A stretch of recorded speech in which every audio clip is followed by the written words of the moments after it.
صباح الخير ومساء عليكم. رجعت لكم بفيديو جديد، وزي ما قلت لكم المره اللي فاتت عايز اكتر شويه من الريفيوهات بتاعه الموبايلات. عشان كده النهارده عرفت اجيب الاونر بلاي، موبايل قديم شويه لكن قلت ليه ما اعملوش ريفيو. وفعلا بعد ما مسكته اكتشفت ان هو موبايل كويس جدا ويستحق ان انا اعمل عليه فيديو واعمل عليه ريفيو. فمن غير ما نضيع وقت كتير خلينا نبتدي. خلينا نقول بسرعه كده الحاجات اللي بتيجي في الصندوق مع الموبايل. الموبايل بيجي معاه شاحن سريع، والكابل بتاع اليو اس بي تايب سي، وسماعات تعتبر معقوله شويه، وكمان جراب شفاف وسكرينه. ودي حاجات ممكن شركات شبه اونر وواوي والشركات دي تتميز، اللي هي بتحط لك جراب وسكرينات في البوكس بتاع الموبايل، فدي حاجه كويسه. فخلينا نبدا كده باول حاجه بسرعه، وهي الديزاين. الديزاين كله بيجي من معدن اللي هو بيسقع ايدك في الشتاء، وفي الصيف بتلاقيه سخن شويه كده. لكن كمان في الوان معينه، الالوان الغامقه ممكن تلاقيها بتبصم من الظهر. اللون اللي كان معايا اللون الاحمر، فما كانش فيه مشكله قوي في البصمات. وكمان من ورا كان فيه شكل كده غريب بيدي ايحاء بالجيمنج، لان هو اصلا موبايل معمول للجيمرز. حاجه ما عجبتنيش شويه، الموبايل في الظهر عليه حبه كلام كتير حبه، بس مش مشكله، شكله مقبول جدا. من الظهر هنلاقي عندنا كاميرتين وفلاش، ومن جنب هنلاقي عندنا زرار بتاع عتلية الصوت والتوطية، والزرار بتاع الباور في نفس الجهة. ومن الناحية التانية عندنا مكان عشان تحط فيه خطين أو تحط خط وميموري كارد. من تحت عندنا السماعة والمكان بتاع الشاحن اللي هو يو اس بي تايب سي، وكمان الموبايل بيجي بشحن سريع، فدي حاجة كويسة. ومن الوش هنلاقي عندنا الشاشة الجميلة جدا. الحاجة الوحيدة اللي مضايقني في الديزاين بتاع الشاشة هي النوتش الكبيرة حبتين، والاونر اللي مكتوبه من تحت بصراحه شكلها غلس قوي. تشرب ايه؟ قهوه. ليه؟ عشان هصل اعمل ايديت للفيديو النهارده. الشاشه جايه بحجم 6.3 انش، طبعا زي ما اتعودنا في الفتره الاخيره جايه بحواف قليله شويه، لكن زي ما قلت بنوتش كبيره شويه، حاجه مجعلظه كده شويه. لكن الشاشه تعتبر كويسه جدا وعجبتني، الوانها جميله. وكمان في السيتنجز في كذا اعدادات للنوتش ديت عشان تخفيها، عشان تبينها في الفيديو او ما تبينهاش.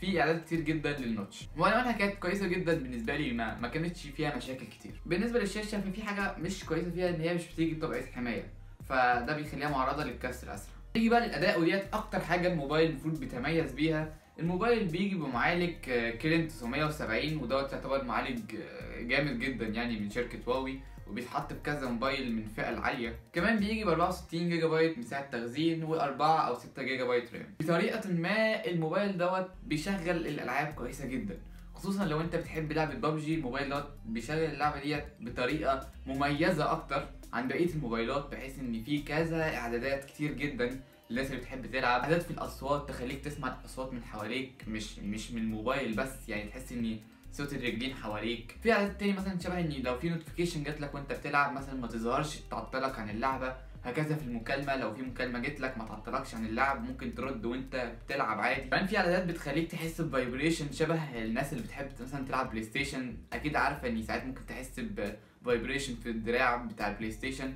نفس الكلام في الموبايل دوت، ساعات بتحس بفايبريشن وانت بتضرب او انت بتتضرب، على حسب بقى انت بتعرف تلعب ولا لا. فالموبايل دوت بيشغل كل الالعاب او معظم الالعاب كويس جدا، وبيشغل خصوصا لعبه ببجي واسفلت 9 بيشغلهم بطريقه خاصه كده حلوه جدا. ملاحظه بسيطه بس، يعني انا كواحد بستخدم ايفون قديم، موبايلي ايفون 6 اس دلوقتي اللي بصور منه دلوقتي، حتى بحس دايما لما بمسك اي موبايل اندرويد ان هو مش بنفس السلاسه بتاعه الايفون. حتى لو ايفون قديم مش موبايل جديد مثلا، بحس دايما ان الايفون فيه سلاسه كده في الالعاب بتخليك مستريح.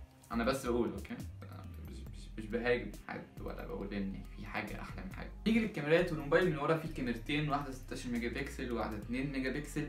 الكاميرا اداها كويس في النور العادي، اداها حلو مش وحش بس مش ممتاز.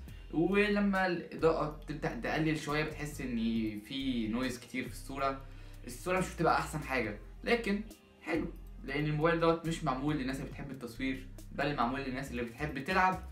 ولو انت هتصور هيديك اداء كويس جدا في الصور، مش هيقول لك لا. وكمان عندك كاميرا اماميه 16 ميجا بكسل، تعتبر كويسه جدا بالنسبه لفئه السعر بتاعت الموبايل. بالنسبه لسماعه الموبايل فهي كويسه جدا، ما قابلتش فيها اي مشاكل، بس صوتها مش اعلى حاجه بالنسبه للموبايل مخصص للجيمنج. كان نفسي يبقى فيها شغل اكتر، لكن كموبايل عادي السماعات صوتها كويس جدا ونقي، لكن محتاج يعلى شويه.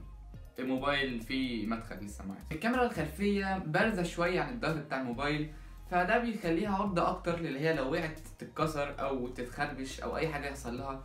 فبيفضل انك تحط له جراب او الجراب اللي بيجي معاه في العلبة كويس جدا وممكن يحميها اكتر. نيجي بقى للبطاريه، والبطاريه في الموبايل دوت عجبتني جدا بصراحه. البطاريه 3750 ملي امبير.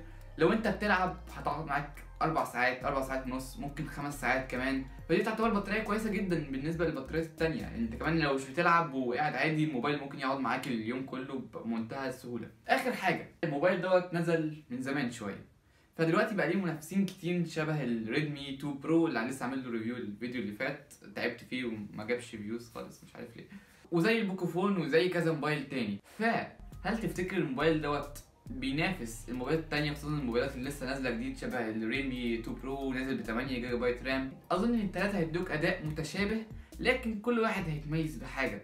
زي ما قلنا الاونر بلاي بتميز ان ليه خصائص متعدده في الالعاب، ممكن تدخلك جوه مود بتاع اللعب اكتر. فكل واحد من التلاته بحسه متميز بحاجه معينه. وده كان رايي انا، ما تنساش تقولي رايك انت في الكومنتات بعد ما تعمل سبسكرايب، يعني بعد ما تعمل اللايك والسبسكرايب تكتب في الكومنتات تحت رايك. ايه رايك في الموبايل دوت، وهل هو لسه ينافس مع انه نزل من زمان شويه؟ انا حابب اعرف رايكم يعني. وبس كده، شكرا عشان شفتوا الفيديو، واشوفكم في الفيديو الجاي. سلام.